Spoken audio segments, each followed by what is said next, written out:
आणि आता बातमी आहे भुजबळ आणि जरांगेंची। तुम्ही फिरणार आणि हॉस्पिटलमध्ये जाऊन झोपणार। जवान नेता 2-4 बैठका घेतल्या की हॉस्पिटलमध्ये जाऊन झोपला असं म्हणत भुजबळांनी जरांगेंवर भीडशा मेळाव्यातून टीका केली आहे। तर रात्रंदिवस मराठा समाजासाठी काम करतो, तुमच्यासारखा एसीत झोपणारा मी नाही असं म्हणत जरांगेंनी भुजबळांवर पलटवार केला। करते सांगतात 3 कोटी मराठा समाजाला मुंबईत घेऊन जाणार। 3 कोटी आणि हे सगळे काम धंदा सोडणार आणि तुमच्या पाठीमागे येणार। तिकडे तुम्ही फिरणार आणि हॉस्पिटलमध्ये जाऊन झोपणार।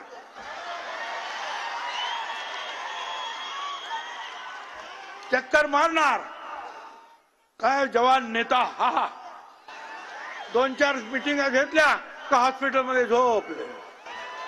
काय माहितीये म्हणा बुंगाऱ्या इकडे भाकरी खात हिंडतो, तुला काय माहितीये इथं रात पाट कष्ट करतोय मराठ्यांच्या जातीसाठी। तुझ्यासाठी असे लोकांच्या जीवावर महामंडळाचे पैसे महामंडळ 80% तो एकट्याने खाल्लं।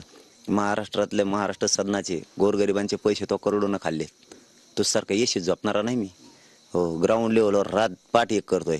माझं बोट मोडलं होतं, माझ्या मायबाप मराठ्याला माहिती आहे। आणि तू कोण मला सर्टिफिकेट देणार असली हॉस्पिटलला झोपतो कुठं? रात्रंदिवस सलाईना बी घेतो, हॉस्पिटलला बी 2-4 दिवस राहतो आणि लगेच जातीच्या कामाला मैदानात उतरतो।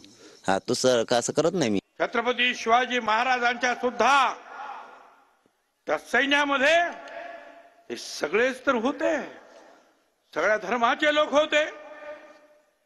बैरजी नाईक, रामोशी, सदोबा माळी समाजाचा संभाजी करवर धनगर, नेमाजी शिंदे धनगर, यसाजी गायकवाड माळी, शिवा काशीद नावी, जीवा महाले नावी, यसाजी कंक कोळी, सुर्याजी मालुसरे धनगर, तानाजी मालुसरे धनगर, लायाजी पाटील कोळी, कान्होजी आंगळे कोळी, बाजी प्रभू देशपांडे काय असतं, मदारी मेहतार मुस्लिम, काजी हैदर मुस्लिम, रायप्पा महार, सिद्धाप्पा महार, अरे सगळी मंडळी होती।